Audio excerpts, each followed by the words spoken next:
My wife. Yeah, she's drop-dead gorgeous. I'd mean it. Put her next to an A-list celebrity, and the actress would look plain. Whoever coined the phrase angelic beauty must have seen someone like her. And before you ask, no, she isn't an actress. She wouldn't stoop to that level. She comes from one of America's wealthiest old money families.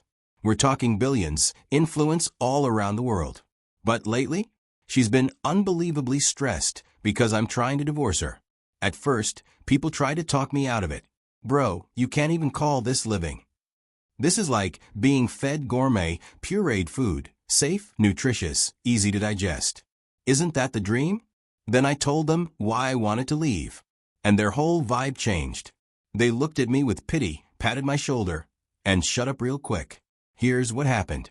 When my wife, Isabella Montgomery, was 23, her grandfather, the pillar of the Montgomery family, got seriously ill.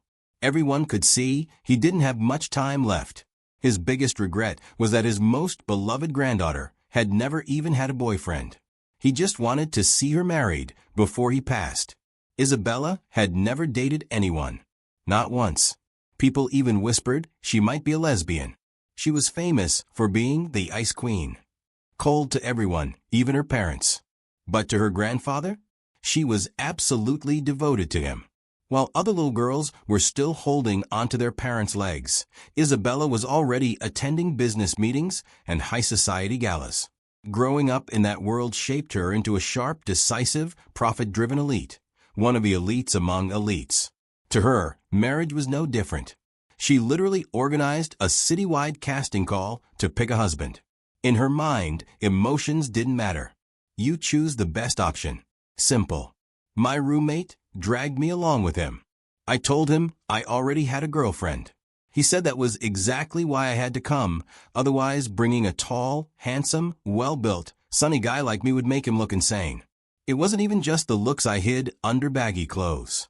My pride was my 148 IQ. I wasn't even out of college yet, but I was already discussing research topics and doing experiments with my professors. The casting call was packed. Top pop idols, young heartthrobs, rugged guys, delicate ones, you name it. I looked at my completely average roommate. You sure you want to set yourself up for humiliation? He shrugged. How will I know if I don't try? What if she's into my type? I laughed. I love your shameless, your never give up attitude. I rolled my eyes and went straight to the high-end buffet. See, that's what my high IQ is actually useful for. Eat the expensive seafood I usually couldn't afford, grab any freebies or gift bags, and walk away satisfied. I couldn't care less about the actual audition. The guys here were one in a million types, rich families, top talent, ridiculous looks. My roommate? His family was barely entry-level wealthy. He had nothing else going for him. His chances were lower than being struck by lightning while walking down the street. By the time I finished stuffing myself, they were announcing the first cuts. The Montgomerys had been observing from above and eliminating anyone whose looks weren't good enough. Unsurprisingly, my roommate was out. I was about to leave with him when a couple of security guards stopped me. Excuse me, sir. You've been selected. You can't leave until the second round results are out. I literally pointed at my own face. Me? Yes, sir, the bodyguard said respectfully. I looked at my roommate. His face was greener than if he swallowed a pile of... Well, you get it. Maybe you should head back, I told him gently. I'll just grab another plate. I'll explain everything to Sarah. I'm sure I'll be cut next round. I'd mooched off enough. It was time to go home anyway. They put the selected guys in a 5-star hotel. They took our phones. For days, we ate, slept, repeated. Honestly, not bad. On the 5th day, they drove us to a massive villa. No, scratch that. An estate. Only about 20 guys left. Somehow, I had advanced again. Turns out, while we were shut in the hotel, the Montgomerys ran deep background checks. Every playboy, every guy with a messy past gone. And there I was, a broke college kid, standing in the final round. For a month, we lived there under observation. Anyone can fake it for a day. But a month? Your true habits show. My life was simple anyway, student and broke. No money for smoking, drinking, clubbing. My time went into studying, working out, looking after my roommates, and caring for my girlfriend. So I read, exercised, cleaned my room and common areas. Honestly, a pretty fulfilling routine. A month later, they escorted me into a car and drove me to City Hall. And there she was, Isabella Montgomery. She grabbed my arm and pulled me inside like she'd known me for years. What's going on? I stammered. Congratulations. You've been selected. We're registering our marriage now, she said calmly, emotionless, dragging me forward. Are you kidding? I have a girlfriend. I only came to help my friend. You made a mistake. I yanked my arm back. She handed me a smartphone. You don't have a girlfriend anymore. And you won't need any friends from now on. You can drop those research projects too.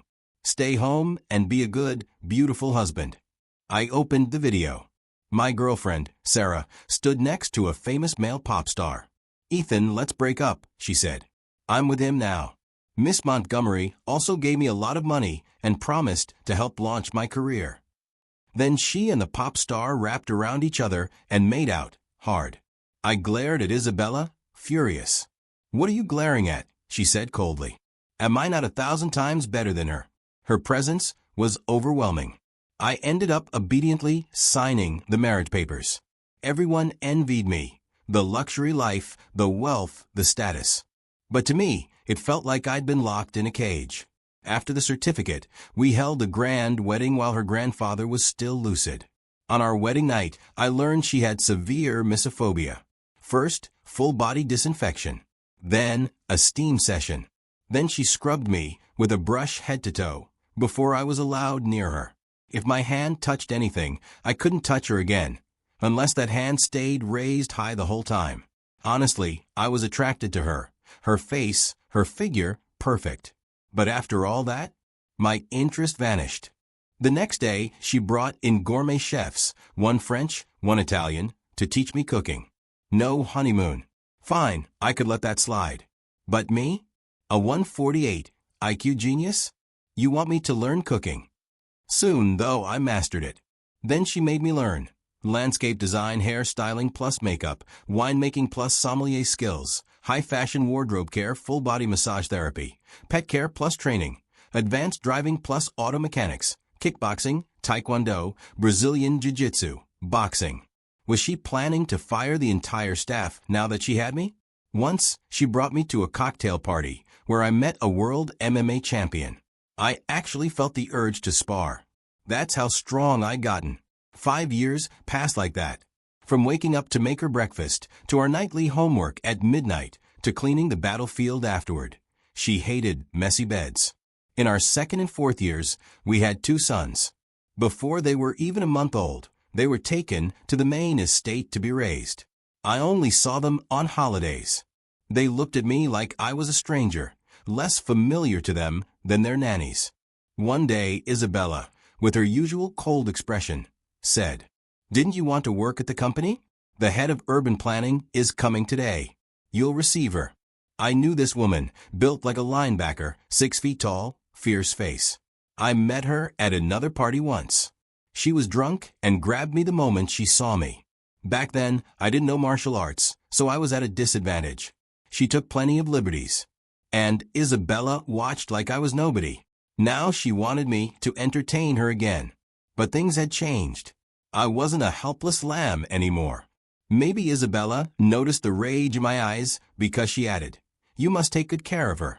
If she zones the land next to our real estate projects in a way that increases property values, it's just a word from her." She drove me to the most exclusive restaurant in town.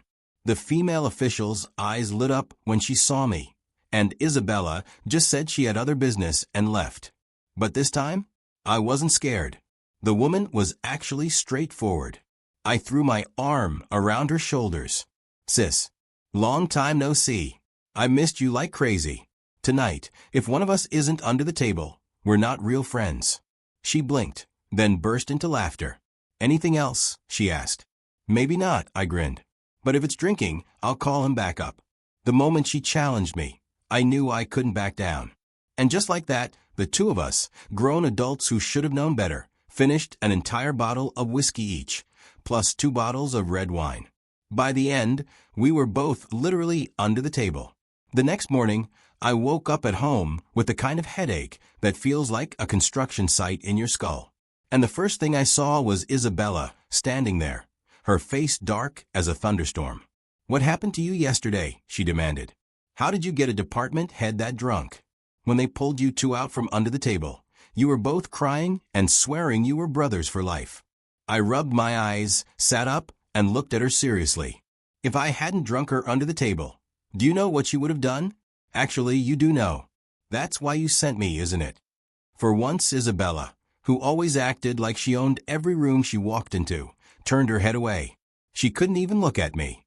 And when she spoke, there was a hint of guilt in her voice I had never heard before. What could she, a woman, possibly do to you, a man? What could you lose? Besides, if I don't care, what are you so uptight about? You lounge around all day doing nothing. If you're not even useful for this, what do I need you for? Her words hit harder than the hangover, but I only chuckled and shook my head. Yeah, Miss Montgomery doesn't care. So what do I have to be uptight about? I'm up at 6 a.m. every morning and busy until midnight. That's your definition of doing nothing? Maybe because she'd never heard me talk back before, she snapped her head toward me, glaring. You're doing the work of maids, nannies, bodyguards, everything. Don't you see how much money I give you? How many gifts? How many luxury cars I buy for you? I laughed bitterly. You give me money, but you never let me use it. You give me luxury cars, but you don't let me leave the house. What's the difference between having them and not having them? That was the last straw for her. All right, I've clearly been too good to you. You've forgotten your place in this family. Today, you stay home and reflect on yourself. If you think the money in your account and the cars in the garage are the same whether you can use them or not, then let's cut them all off. And she stormed out. When the door slammed shut, I just sat there. 5 years. 5 years of living like this. Everyone thought I was some lucky, pampered son-in-law of the Montgomery family. But the truth? I was a dog locked in a golden cage, guarding the house, working non-stop, pleasing my owner just to keep her happy. If I had stayed on my original research track in college, my life could have been fulfilling. Hell, exciting. Instead, I was living someone else's script, someone else's rules. And honestly, I didn't know why I let it go on for so long. From that moment, I decided I was done. Done waking up before dawn. Done running around until midnight. Done bending over backward to please people who didn't care. I had a little money saved. So I bought a regular car and started living like a human again. I hung out with old friends, fished, played ball. By the time I came home at night, Isabella was always asleep, thanks to her strict, military-grade schedule. I didn't want to disturb her, so I started sleeping in a separate room. And as soon as I accepted my reality, everything about me changed. I wasn't rushing around like a servant anymore. I felt lighter, happier. The smile I'd lost for years came back. I reconnected with my old professors and told them I wanted to return to research. They were thrilled. They knew what I was capable of. A month of this new life passed in a blur. One night, I came home late and found Isabella sitting on the sofa. She was never awake at this hour. Even the staff had already gone. Still up? I said casually, already heading toward my room. Her chest rose and fell dramatically, as if she were the victim in all this. Haven't you had enough of your tantrum? Out early, back late. Do you think this is a hotel? Do you even see me as your wife anymore? I didn't respond. I just went to my room and closed the door. She didn't follow. She didn't argue. For someone as proud as Isabella, speaking first was already an enormous concession. The next few days were insane at the lab, so I stayed in a campus dorm. I didn't even go home that night. The next morning, I woke up to my phone ringing. It was Isabella. Her tone was calm, but I could hear her breathing hard. Well, you've certainly gotten bold. Now you dare stay out all night. Is there something important? I'm busy. I don't have time for pointless arguments. How dare you talk to me like? I hung up. Yeah, the Montgomery family had connections everywhere. But I worked at a top-tier research university. Many of our projects were federally funded. Right now, I wasn't scared of her or her threats. Once I was awake, I couldn't sleep again, so I got ready and headed downstairs to grab breakfast before going to the lab. And there she was, standing at the bottom of the stairs like some villain waiting to ambush the protagonist. I pretended not to notice her, looked down, and tried to walk past. I didn't get far. She grabbed my wrist. "You stay out all night, and now you pretend you don't see me? Ethan Miller, you've really grown a spine. Do you think just because you're not spending my money and hiding at the university, I can't do anything to you?" This tone, I knew it too well. She had something planned. So I kept my voice calm. "I've been busy. The project is at a critical stage. I haven't been home, and I'll need to stay on campus a while. Did you need something?" "Yes. It's urgent. Come with me." Before I could even answer, she dragged me to her car. Half an hour later, we arrived at her company. Turns out they'd been hit by foreign hackers. Everything was down. Her tech team was helpless. Cybersecurity wasn't my field, so I called the lab. A senior lab mate showed up quickly with a team of specialists. Within a few hours, everything was fixed. Isabella paid them generously and showered them with gifts. Just as I was about to leave with my lab mate, Isabella called after me and asked me to have lunch with her. My friend politely declined. We went to a very upscale restaurant. Isabella didn't even look at the menu. She ordered effortlessly, like she knew every dish by heart. She looked stunning, as always, elegant, put together, naturally drawing eyes from everyone around us. When the food came, she asked softly, "How's the taste?" "Not bad," I said casually. "About the same as my cooking." "Honestly, mine was better." "Well, since you've been away, I've had to eat here for all my meals. I've gotten used to your cooking. I've tried many places, but none taste like yours. This one is the closest." Her voice was gentle, too gentle. I didn't respond. I was starving and just focused on eating. She barely touched her food. Eventually, she set her chopsticks down. "I'm telling you, quit while you're ahead. My patience is limited." "Miss Montgomery, what exactly am I ahead on?" I asked calmly. "I do you a huge favor, and buying me lunch is quitting while I'm ahead? Not exactly overwhelming generosity." "You." She was so angry she couldn't get her words out. "You weren't like this before," she sputtered. "I can live without your money or your things. Can't you just let me live like a normal person? I'm done living like I used to." She understood. She was smart. She didn't need me to explain more. But she still refused to give in. "No. The Montgomery family has rules. If people find out you're staying out all night and working elsewhere, what will that do to our reputation?" She stood, expression cold. "I'll give you 3 days. Wrap things up and come home obediently. Otherwise..." She didn't finish. She didn't have to. I didn't care. I didn't believe she'd dare show up at the university to drag me out. After lunch, I bought some daily necessities. 3 days passed quickly. I didn't even think about her deadline. One afternoon, my senior lab mate rushed into my office, panicked. "Ethan, bro, huge favor. My niece got hurt playing at a construction site. I can't leave right now. Can you go?" We were close. I didn't hesitate. He gave me the location. I plugged it in and drove there. But the closer I got, the stranger it felt. It was an abandoned, half-destroyed complex. Everything stripped, doors, windows, wiring. No kid would play here. Something was off. I turned around to leave. And suddenly a dozen large men surrounded me. Vic the Bull Bronson stepped forward. Isabella's head of security.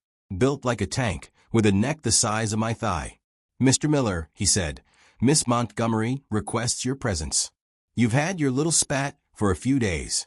That's enough. You can't just not come home." I forced a smile. "Fine. Tell her I'll be home tonight. Tell her to be home for dinner. I'll pick up her favorite dishes. Haven't seen her in a few days. I actually kind of miss her." "Huh?" I tried to laugh off the threat like it was a joke, but the grim looks on their faces told me nobody believed it. "Mr. Miller," Bronson said, voice low, "we all know you're smart. But you can't treat us like idiots. You either come with us, or we take you. Your choice." He gave a subtle nod. The men behind him stepped forward in practiced unison. These bodyguards were exactly like Isabella. Zero patience, zero discussion. I sighed, slipped off my jacket, loosened my arms and legs, and shifted into a fighting stance. Well, one of them chuckled. Looks like Mr. Miller wants to spar with us. All right, boys, Bronson said. Let's play with him. From somewhere behind them, Ms. Montgomery's voice echoed in the air, cold and dismissive. Just don't hurt him too badly. Get him, boys. At that, they lunged at me. They had no idea what they were in for. All those martial arts I'd learned over the years weren't for decoration. Taking them down was almost too easy. Their pain shouts started filling the air, one by one. Bronson, whose face I had already turned into a swollen, bruised mess, looked more furious by the second. He scrambled for his phone and called Isabella. When he hung up, something had changed. He suddenly looked confident. All right, boys, he barked. Miss Montgomery has new orders. As long as we don't kill him, it's fine. Just bring him back. The moment he said that, every single one of them pulled out expandable batons from their waists.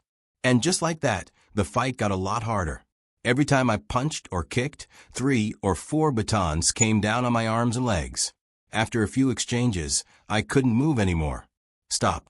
I gasped. I'll go back with you. Discretion is the better part of valor, right? But apparently Bronson's ego had taken a serious hit from the beating I gave them. They were used to throwing their weight around under Isabella's name. When had they ever been thrashed before? In your dreams, one of them muttered. Ms. Montgomery said he needs to be taught a lesson. Boys, don't stop. Keep hitting him. And they did. By the end of it, both my arms were broken. They finally dragged me back. When we got home, Isabella wasn't there.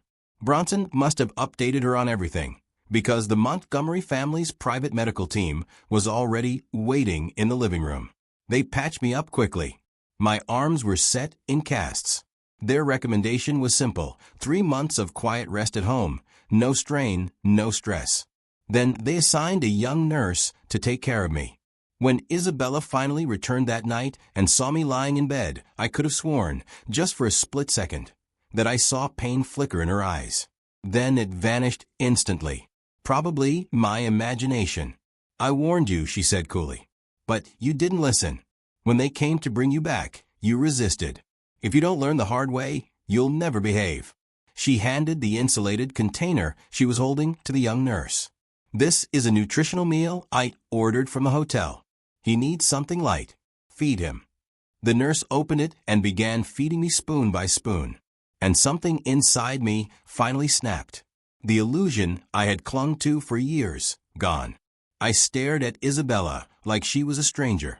For now, my priority was to recover, so I didn't argue or resist.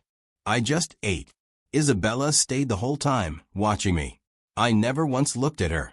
Seeing the frostiness in my expression, she held her tongue, told the nurse to take care of me, and left. The nurse's name was Sophie Clark, newly hired this year. Tall, innocent face, pure in a way that reminded any man of his first love. Once the anesthetic wore off, my arms throbbed like fire. But seeing Sophie's gentle face and hearing her sweet voice eased the pain a little. She was excellent at her job, warm, attentive, effortlessly cheerful. Because I couldn't use my hands, she sponge-bathed me, fed me, helped me with everything. We talked a lot. She laughed easily. She listened. Dangerous. How dangerous it is to compare. One person takes meticulous care of you every day, talks with you, smiles at you. The other? You spend 6 years catering to every need she has, and she looks at you like you owe her money. The contrast burned.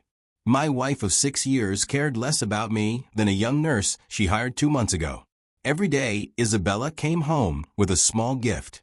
Expensive, thoughtful, even lovely. I ignored them all. I had no words for her. One afternoon, freshly awake from a nap, I felt someone massaging my shoulders. I assumed it was Sophie. Sophie, I murmured, eyes still closed. What do you want for dinner tonight? My right hand is getting better. For my grand return to the kitchen, I'll cook something for you. No response. The pressure on my shoulders grew firmer. Why are you so quiet? I chuckled. Something wrong? How about this? I'll cook now, then we can go to the aquarium later. Sound good? I swung my legs off the bed and nearly fell over when I saw who was behind me. Not Sophie. Isabella. What are you doing home in the middle of the day? My voice shook. She stared at me with dark, stormy eyes. Something shiny shimmered there, but it probably wasn't tears. I'd only ever seen her cry once, at her grandfather's funeral. What? She said sharply. Am I interrupting something? Sophie, she snapped. Sophie, you say her name so affectionately. Her expression darkened enough to drip ink. Her fists clenched tighter and tighter. At this point I thought, fine. If the truth was out, I might as well say it. My arms had been broken by her people. She didn't care. No one cared. Only Sophie had shown me concern. So what crime was it for me to be kind to her? I looked Isabella straight in the eyes. Seriously, Isabella, I'm sick of this life. Let's get a divorce. It hit her like lightning. It wasn't that she couldn't live without me. She just never expected me to say it. After a long, stunned silence, she finally spoke. You want to divorce me for a little nurse? What does she have that I don't? Her voice cracked. Her pride, her lifelong perfection, shattered into pieces. Today, her husband wanted to leave her for a nurse. It crushed her. I walked toward her slowly. If the wound had been opened, I might as well empty everything. You think I want a divorce because of Sophie Clark? I said quietly. In all these years, have you ever treated me like a husband? I let it all out. Everything I had swallowed for years. How many times did I stand in the rain for you and get sick? And you isolated me for a month because you were scared I'd infect you. Because of your germophobia, every time we were intimate, I had to disinfect myself, then scrub with a brush. God forbid my hand touched anything else. I couldn't touch you afterward. Her eyes widened with every sentence. For the company's sake, you offered me up to that executive. What was I to you, Isabella? A tool. I took a breath, my chest tight. In 6 years, I haven't felt a shred of warmth in this home. Then, today, I stepped out to clear my head, and you had your men break both my arms. My voice shook. I'm scared, Isabella. I'm scared that one day, if I displease you, you'll get rid of me. I lowered my head. For whatever our marriage was worth, please let me go. My words were gentle, sincere, humble, just hoping she'd soften. Her lips trembled. It's not like that, she whispered. I was just inconsiderate. I thought keeping you at home meant you wouldn't have to work. You'd eat well, live well. Better than any life you'd have outside. I thought you'd be grateful. She burst into tears and grabbed me, her voice fragile, trembling. I gave a bitter smile. Why would someone involved in national research projects be happy just because they get food and drink? I could have anything I wanted. After we married, yes, I stopped working, but I worked harder than ever. Up at 6, asleep at midnight. The money and cars you gave me? I never used them. I barely left the house once a year. I gently pulled away from her grip, wiped my tears, and said softly, if you really feel sorry, let me leave. I don't want to spend another minute here. And I walked toward the door. She didn't stop me, didn't move, just sobbed with her hands covering her face. I went back to my room, grabbed one bank card, all my own money, enough to start over, and left the Montgomery estate. I told the university the truth. They said I could return once I recovered. Then I checked into a hotel to heal properly. On the 3rd day, around noon, there was a knock on the door. I assumed it was my food delivery. But when I opened it, I froze. The hallway was filled with over a dozen men in wheelchairs. All of them had their arms and legs broken. At the front, Vic Bronson. The moment he saw me, he slid out of his wheelchair and collapsed at my feet. His body was covered in bruises from head to toe. Mr. Miller, boss. Dad, you're my real dad. I know I was wrong. I've already been punished. Please, just forgive me, okay? Otherwise, I'm a dead man. He kept bowing, nearly groveling on the floor as he spoke. All right, I forgive you all. You can go now, I told them. I already knew who was really behind this whole mess, and I didn't want to chase it further. I only wanted one thing, to have nothing more to do with her. The next day, I was in the bathroom brushing my teeth when someone knocked again. This time, I checked the peephole first. It was hotel staff, so I opened the door. A female attendant and a man who looked like a manager stepped inside. They were overly polite. "Mr. Miller, about the room you booked for 6 months. Due to hotel renovations, we unfortunately need to move you to another room." I'm an easygoing guy. Changing rooms wasn't a big deal. So while the attendant packed up my things, I followed the manager to the new room on the top floor. "This is the room we're moving you to," he said. I stepped inside and froze. Isn't this the presidential suite? I'd traveled on business before. I'd stayed in rooms like this. "That's right, Mr. Miller. This is our hotel's fault for causing you trouble. So this is our gesture of sincerity." Listening to him spout such obvious lies with a perfectly straight face almost made me laugh. It was obvious who was behind this charade again. Well, whatever. As long as I didn't have to see her, I didn't care where I lived. From that day on, 3 meals a day, staff would knock and wheel in a cart, lift silver domes, and lay out an entire spread of expensive dishes in front of me. I ate it all. It was free. Pride doesn't fill your stomach. What I truly regretted was not taking the credit card Isabella gave me when I left her house. I never checked the balance, but it had to be astronomical. She was always generous with money. On the 3rd day, a few people dressed as doctors came. 2 of them looked familiar. They were from the Montgomery family's private medical team. After a thorough examination, they said my recovery was going well. I was healthy, just not allowed to overexert myself. Basic daily activities were fine. As they were leaving, I pulled one of them aside and quietly asked why Sophie Clark hadn't come. He just smiled awkwardly and gave no answer. On the 4th day, Isabella came in person. I opened the door and let her enter. She had returned to her usual cold, goddess-like CEO aura. Perfectly dressed, her makeup done exactly the way I used to do it for her. But she looked unwell, haggard. She walked into the room without speaking, scanned the place, then frowned slightly as if something displeased her. "Tomorrow, I'll send someone to add some entertainment facilities to the room. What games do you like?" As she spoke, she wrapped her arms around me from behind, rested her chin on my shoulder, and whispered softly into my ear, her warm breath brushing my skin. I struggled a little, but my arms still weren't strong enough to break free. "Have you thought about the divorce?" I asked. "I don't want anything. Just my salary card." The moment I said that, I felt her whole body tense. Even her breathing quickened. "It seems you haven't cooled down after all these days," she said softly. "Honey, I will not divorce you. I came to talk to you. You deserve to know my side of things." From her trembling voice and the things she revealed, I finally learned about the real Isabella Montgomery, someone the outside world never saw. Her parents came from wealthy dynasties. Their marriage was a business alliance, not a union built on affection. Her mother lived with her old lover, her white moonlight. Her father was worse, spending his days with a rotation of different women. So Isabella grew up in a house full of people, but no love.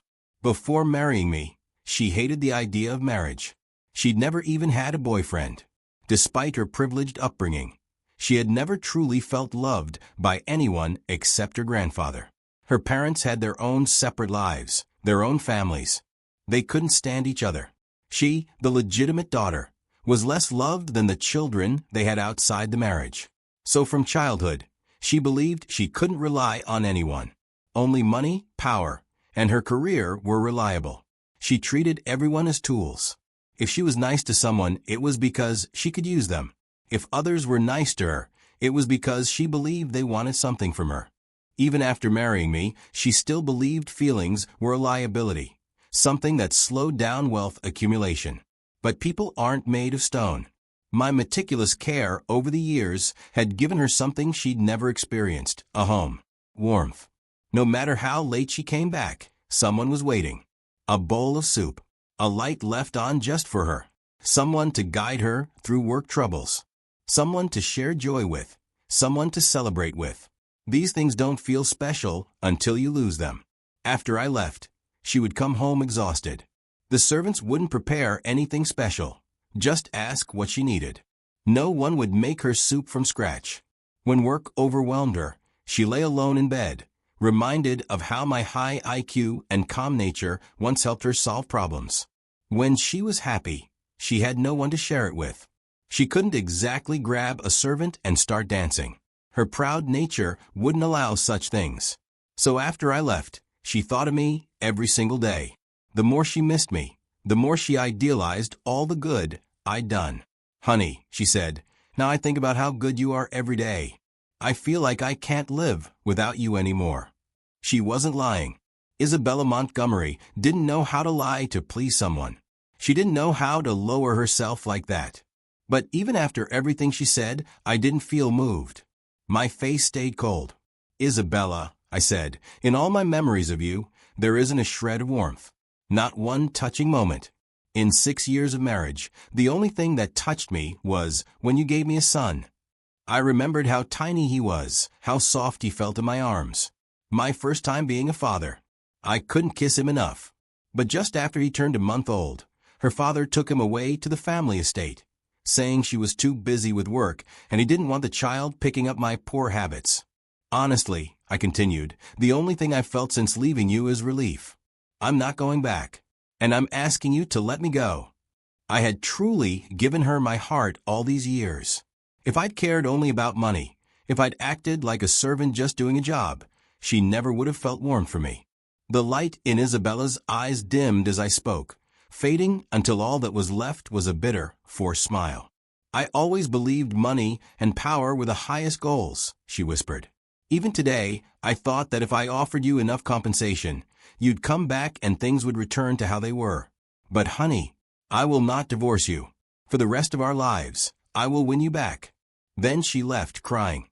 From that day onward, Isabella never threatened me again. When I returned to work at the university lab, she donated $20 million worth of equipment and funds. She even had a small kitchen built just for the lab, with a chef coming daily to cook fresh meals for us. She started visiting every few days, joking with everyone that I was young and needed to be taken care of. I could feel she had changed. She wasn't cold anymore. She could actually chat and laugh with others. But I couldn't go back, not because of her money or efforts, because my heart had already fallen for another woman, Sophie Clark.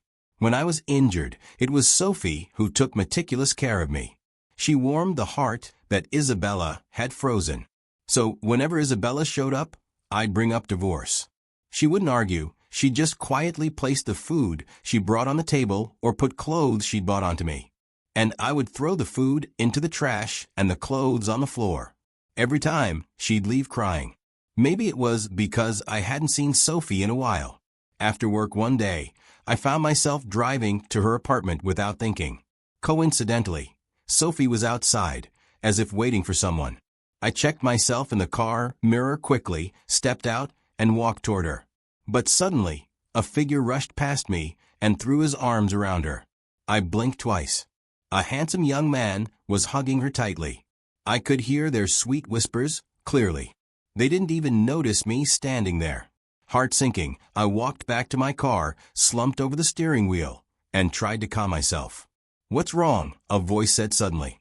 "About to confess your love, only to find out she already has a boyfriend?" Isabella's voice. I looked over, and there she was in the passenger seat. I had no idea when she'd gotten in. I didn't respond. I just leaned over the steering wheel again. "Why did you fall for her?" Isabella demanded. "What does she have that I don't?" Maybe it's because she was too good to me," I answered quietly. "It's been a long time since someone treated me that well." Looking back now, I realized it was probably just the professional standard of a private nurse. Silence filled the car. Only our breaths. Then suddenly, Isabella pulled me into a tight, warm embrace. She stroked my back gently, comforting me. "It's all my fault," she whispered. "You gave me all your tenderness, and all I returned was coldness, distance. And that day when they hurt you, it really wasn't my order. I just told him to bring you back. Later, when he asked for instructions, I just said, if you didn't listen, to tie you up and bring you back. I really didn't tell them to break your arms." Isabella was sobbing uncontrollably as she said this, but my expression stayed cold. Why do they dare treat me like that? Isn't it because they felt I was insignificant in your heart? That even if they injured me, they just had to explain themselves a bit when they got back. I pushed her away, freeing myself from her embrace. Isabella, let's get a divorce. I swear I will never go back to that house for the rest of my life. If you have even a shred of feeling for me, let me go. I'm begging you. She turned away, hiding her face, and threw out one sentence. If you want a divorce, it'll be over my dead body. Then she left. For the next few days, I was in a daze. The lab supervisor noticed I wasn't myself and gave me a few more days off. After sleeping in a hotel for a few days, my spirits finally improved a bit. I decided to buy some ingredients for a really good homemade dinner, planning to treat myself that night. Just after I bought everything and opened my car door, I received a heavy blow to the back of my head. When I woke up, I found myself on the rooftop of an abandoned building. It turned out to be Vic Bronson and his cronies, the ones Isabella had fired after they broke my limbs. They had kidnapped me. I must have been beaten severely while I was unconscious. My whole body ached, but I wasn't tied up. I could still move freely. Luckily, they hadn't noticed I was awake. I continued to feign unconsciousness, partly to look for an opportunity and partly to recover a bit. I was still very dizzy and had to force myself to stay as clear-headed as possible. Hey, Ms. Montgomery. Hello. Thanks to you. I'm not much of a person or a ghost these days. Hey, don't hang up so fast. Of course, I have something. My life has been pretty tight since you had my arms and legs broken. I was wondering if Ms. Montgomery could spare some. Of course, I'm not asking for your money for free. I have something to trade. Your husband is in my hands right now. I've sent you the photos. Don't rush. As long as you give me the money, I won't do anything to him. 100 million in cash. You have to come alone. If you call the police or bring anyone, just wait to collect your husband's corpse. With that, Bronson hung up. In less than an hour, Isabella arrived by car. She came to the rooftop alone. Bronson, you got a lot of nerve kidnapping someone close to me. Do you know what the consequences will be? I kept my eyes closed so I couldn't see her expression, but I could hear the fury in her voice. It was trembling. I can barely afford to eat anymore. Do I care about consequences? I mean, it's like this. I followed you for so many years, always loyal. Wasn't it just an accident that I broke his arms? You showed no mercy and wanted to wipe us out. Loyal. Isabella snapped. I told you to bring him back. Said not to hurt him.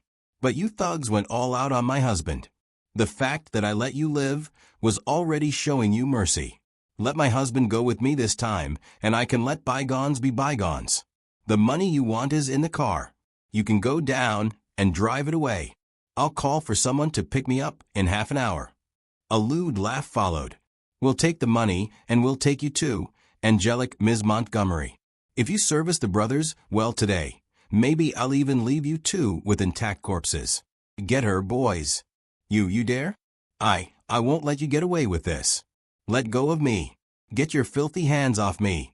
I couldn't listen anymore. I opened my eyes, scanned my surroundings, grabbed an expandable baton from the ground, and brought it down hard on Bronson's bald head. His skin split open instantly, and with a grunt he collapsed. The remaining lackeys were either kicked off the building or had their heads bashed in during the fight. Anyway, each one ended up worse than the last. After finishing them off, I pulled the terrified, collapsed Isabella into my arms, comforting her softly. Once she calmed down a bit, I carried her to the car and drove back. The police arrived at the scene shortly after. After settling her in, I went to the police station to give a statement. When I saw Isabella again at home, she had completely recovered and had even cooked a large spread of dishes. Honey, wash your hands. It's time for dinner. I stared at her blankly. When did you learn to cook? These few months you weren't here, I also learned to cook. Hairstyling, makeup. Now, can I take care of you? Okay. She stared at me intently, full of anticipation. I didn't answer her. How could you go there alone just now? Those were animals. A bunch of desperate thugs. Did you even think about the consequences before you went?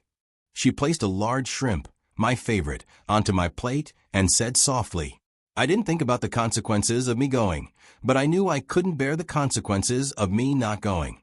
I really can't lose you again. You're the only person in this world who can make me feel warm. These days without you, I went back to that cold, icy world. Honey, don't leave me, please. I really can't live without you." I hug her back, tears unknowingly streaming down my cheeks. That night, when we went to bed, she said she wanted to have another child with me. My hand reflexively reached for the disinfectant, but she snatched it away and threw it in the trash. That night, I learned how liberating it could be to let go. Although my life before hadn't been very happy, from now on, Isabella and I would live happily ever after. The end.